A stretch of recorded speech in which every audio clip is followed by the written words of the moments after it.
नंढी उम्र में पंहिंजे आवाज़ सां माण्हुनि जे दिलनि ते राज कंदड़ फनकारा फ़ाइज़ा अली। हिकिड़ो सुहिणो शहज़ादो मूंखे वणे थो ॾाढो। सिंध जी सरज़मीन केतिरनि बासलाहियत फ़नकारनि खे जनम ॾिनो आहे, पर कुझु आवाज़ अहिड़ा हूंदा आहिनि जेके नंढी उमिरि में ई माण्हुनि जे दिलनि में पंहिंजी अलॻि जाइ ठाहे वठंदा आहिनि। उन्हनि ख़ूबसूरत आवाज़नि मां हिकु नालो आहे फ़ाइज़ा अलीअ जो, जंहिं पंहिंजे मिठड़े आवाज़, सुरीले अंदाज़ ऐं दिलि खे भाईंदड़ गीतनि सां सिंधी मौसीक़ीअ जी दुनिया में वॾी सुञाणप हासिलु कई।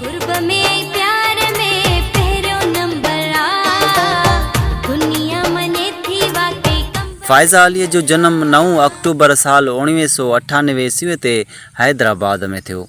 हूअ हिकु अहिड़े फ़नकार घराणे में पैदा थी जिथे मौसीक़ी सिर्फ़ु शौक़ु न पर हिकु रवायत सम्झी वेंदी हुई। नंढपण खां ई संदसि अंदरि फ़न जी चमक साफ़ ज़ाहिर थींदी हुई ऐं जॾहिं हूअ नंढड़ी उमिरि में ई ॻाईंदी हुई त ॿुधंदड़ हैरान थी वेंदा हुआ। फ़ाइज़ा अली इब्तिदाई तालीम इक़रा स्कूल मां हासिलु कई जिते हुन 7 क्लास ताईं पढ़ाई कई। जेतोणीकि तालीम सां संदसि लाॻापो रहियो, पर संदसि दिलि हमेशह मौसीक़ी तरफ़ माइल रही। हूअ स्कूल जे तक़रीबुन ऐं सक़ाफ़ती प्रोग्रामनि में वॾे शौक़ सां हिसो वठंदी हुई, जिते संदसि आवाज़ खे तमामु घणो साराहियो वेंदो हो। फ़ाइज़ा अली सिर्फ़ु 7 सालनि जी उमिरि में ॻाइण जी शुरूआति कई। नंढड़ी उमिरि हूंदे बि संदसि आवाज़ में अहिड़ो दर्द, मिठास ऐं अहसासु मौजूदु हो जेको हर कंहिंजी दिलि खे भाई वेंदो हो।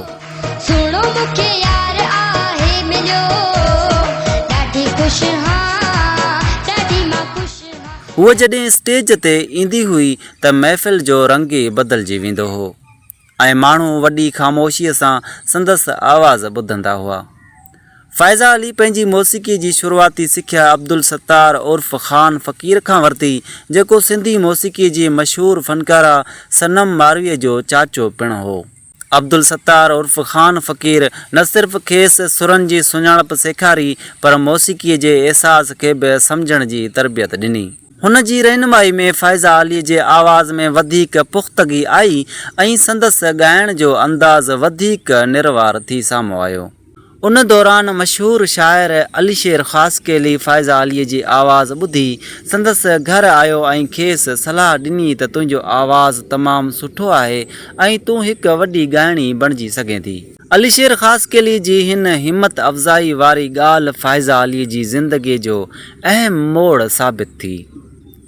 फ़ाइज़ा अली बि संदसि ॻाल्हि ते एतमाद कंदे अलीशेर ख़ासकेली जो ई लिखियलु पहिरियों गीत ॻायो, जेको बाद में सिंध जे हर कुंड कुड़च में मशहूरु थी वियो।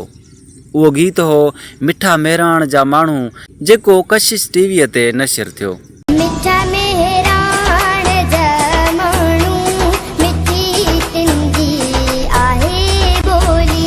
हीउ गीत नशर थींदे ई माण्हुनि जे दिलनि ते छाइजी वियो। हर तरफ़ सिर्फ़ु उन ई गीत जा चर्चा थियण लॻा ऐं थोरे ई वक़्त में फ़ाइज़ा अलीअ जो नालो सिंध जे मशहूरु फ़नकारनि में शामिलु थी वियो। हीउ उहो गीत हो जंहिं फ़ाइज़ा अलीअ खे हिकु नई सुञाणप, इज़त ऐं शोहरत ॾिनी। उन खां पोइ फ़ाइज़ा अलीअ जो ॿियो मशहूरु गीत यारी रख मूंसां मिठा बि तमामु घणो मक़बूल थियो।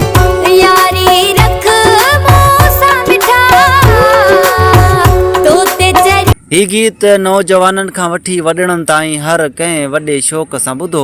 सक़ाफ़ती मेलनि ऐं महफ़िलनि में हीउ गीत हर हंधि ॿुधण में अचणु लॻो। उन्हनि गीतनि फ़ाइज़ा अलीअ जी मक़बूलियत खे वधीक वधायो ऐं संदसि मदाहुनि जो तादादु ॾींहों ॾींहुं वधंदो वियो। वक़्तु गुज़रण सां गॾु फ़ाइज़ा अली सिंध जे मशहूरु तरीन फ़नकारनि मां हिकु बणिजी वई। हिन वक़्तु जेकॾहिं सिंध में सभ खां वधीक ॿुधी वेंदड़ फ़नकार जो नालो पुछियो वञे त यकीनन केतिरनि ई माण्हुनि जी ज़बान ते फ़ाइज़ा अलीअ जो ई नालो ईंदो।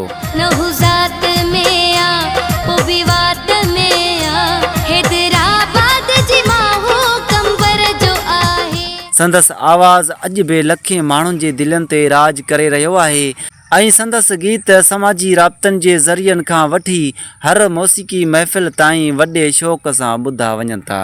फ़ाइज़ा अलीअ जे फ़न जे पोयां संदसि ख़ानदान जो बि वॾो हथु रहियो। संदसि ॾाॾी राज़दा परवीन पंहिंजे दौर जी मशहूरु ऐं नाले वारी ॻाइणी रही आहे। जॾहिं त संदसि वालिदा बाबरा परवीन पिणु हिकु सुठी ॻाइणी तौरु सुञाती वेंदी आहे। घर जे हिन फ़नी माहौल फ़ाइज़ा अलीअ जी सलाहियतुनि खे वधीक निखारियो ऐं खेसि मौसीक़ीअ सां वधीक वेझो आंदो। जॾहिं फ़ाइज़ा अली जी शादी अब्दुल हमीद अबड़ो सां थी, जेको हिकु सरकारी इदारे में वॾे उहिदे ते आफ़ीसर हो, तॾहिं केतिरनि ई परस्तारनि खे इहो लॻो त शायदि हाणे फ़ाइज़ा अलीअ जो ॻाइण वारो सफ़र ख़तमु थी वेंदो, पर ईअं हरगिज़ न थियो। अब्दुल हमीद अबड़ो न सिर्फ़ु फ़ाइज़ा अलीअ जे फ़न जी इज़त कई, पर संदसि फ़नी सफ़र जारी रखण लाइ खेसि वधीक हिमत ऐं साकार पिणु ॾिनो। हुननि जी गॾियल सम्झ ऐं एतमाद सबबि फ़ाइज़ा अली पंहिंजे फ़न खे अॻिते वधाईंदी रही ऐं संदसि मदाउनि खे बि इहो अहसासु थियो त जेकॾहिं हौसला अफ़ज़ाई मिले त हिकु औरत पंहिंजे ख़्वाबनि खे हक़ीक़त में बदिलाए सघे थी। असांजी संगत में तूं मशहूर थियो, थोरो मथे चढ़ी वे तूं अॼु फ़ाइज़ा अली पंहिंजी महिनत लगन ऐं मुनफ़रिद अंदाज़ सबबि सिंधी मौसीक़ीअ जी दुनिया में हिकु मज़बूत सुञाणप बणिजी चुकी आहे।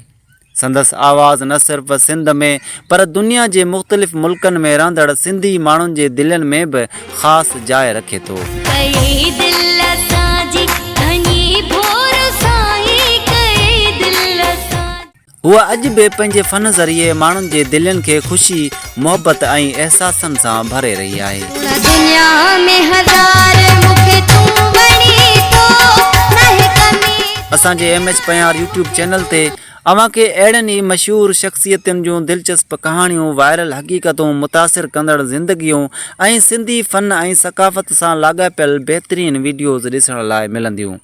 जेकॾहिं अव्हांखे अहिड़ियूं वीडियोज़ पसंदि अचनि थियूं त चैनल खे सब्सक्राइब, वीडियो खे लाइक ऐं पंहिंजनि दोस्तनि सां शेयर करणु न विसारिजो।